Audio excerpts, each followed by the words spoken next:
in other majors. That is, Euro and GBP are expected to make the swing and gain moves this week. Then we could see week beginning false move in a brief fashion during the start of the Japanese session. So during the start of the Japanese session, we have seen that they formed the new low in the case of Euro, and they have been holding around in the case of GBP and gained the levels in the case of USDM, and also a nominal swing in the case of USD-CHF, USD CAD and Australian dollar. Not much of a variation from that of Friday close. And we'll come across after this a gain in the case of Euro and GBP by end of this session. Then afterwards, they are expected to swing near the low and again come up during that of the European session and gain quickly during that of the US session. Then tomorrow, they are expected to make the swing and slide during that of the Japanese session, then rise during European and US session. Then on Wednesday, swing and slide might be seen during that of the Japanese session, and the gain could be seen during the European session. That might be short-lived, and again they will be making the swing and drop move. So either way stop-ins they are expected to make before making further rise in the market on Wednesday, 15th of February. So on 15th of February, I'm going to give you the Tracking the Forex Market Together webinar. That is, I will give the live trade calls during that of the European session around 9 GMT and review the call by 14 GMT during the gap time and the start of the US session, and also give the call for that of the US session. Then you will be able to understand how we can use the market forecast, market reading, and try to decide on the entry level, and also to use the hedge order to limit the risk. And once the position start making profit, we keep stop at entry and remove the hedge order, and then maximize the profit using the trailing stop and the trailing take profit order. That way we try to earn money from that other market consistently in every trade we enter in. Then on Thursday, swing and firm up is expected to be seen during the Japanese session, and then swing and slide could be seen during European session, and then swing and rise during the US session. Then on Friday, a small dip like today during the start of the Japanese session, and then rise, then swing and quick rise during that of the European session, and then firm up, continue to firm up during that of the US session. The next week, third week of February, it is a trending time. So swing and rise moves may be seen in the market, and from there you will come across more visible gains happening in the market during that of the trend reversal time the following week, the month-end trend reversal time, that is from 27th of February till March. And then subsequently they are expected to make very aggressive gaining moves in the market.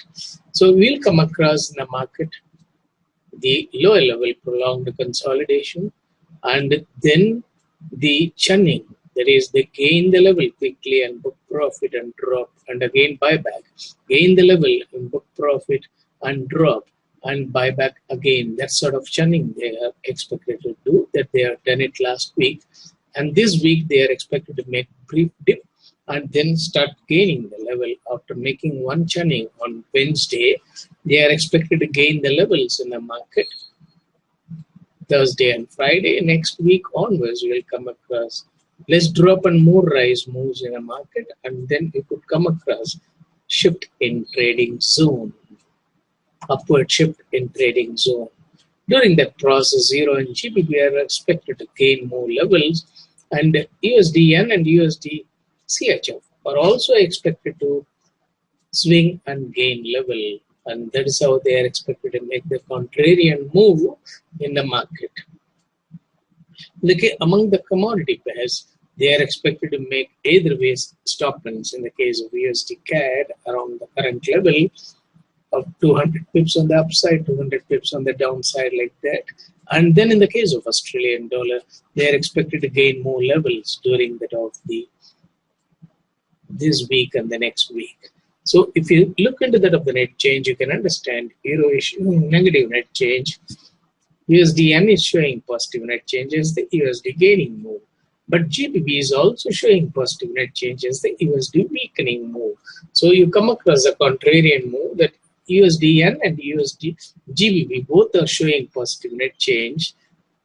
USD-N is showing USD gaining move, but GBP is showing USD weakening move. This way they are trying to gain the levels in the case of GBP-N. So they are handling the crosses to start with during start of the week. Then later on they will come to that of the majors. Then in the case of CHF also they are showing positive net change when GBP is showing positive net change as a contrarian move.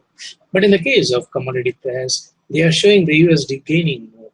So you find Canadian dollar, Australian dollar, then CHF, yen, and euro are showing USD gaining move, whereas GBP is showing USD weakening move.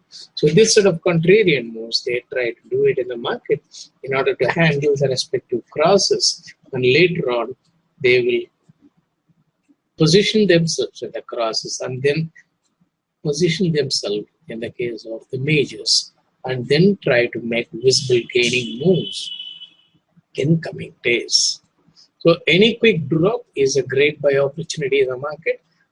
Focus on the forecast. Every session you try to find out what they are trying to do, it whether it is a lower level consolidation or lower level swing to firm up or higher level swing to drop. That way you can watch it and then take your position, do buy and sell trades in all currencies. You will be able to make really nice profit. For that, what you have to do is during the early or the late sessions, only you can take position in the case of majors. During the mid sessions, you can take positions in the case of crosses when they are near that of the low, not breach the low for more than 30 minutes in your observation during the respective time frame. Then you will be able to see that the position makes 100% profit. So follow the timings given here. They are all followed by that of the players, and they do it in a very systematic way. But they try to confuse us, telling that market has to be followed in the form of the Asian session, Japanese session, Asian session, European session, London session, New York session, etc. They are all misguidance, but follow these session 1, session 2, session 3 timings. You'll be able to really understand how the players are making the moves in the market, which you will not be able to get it in the charts.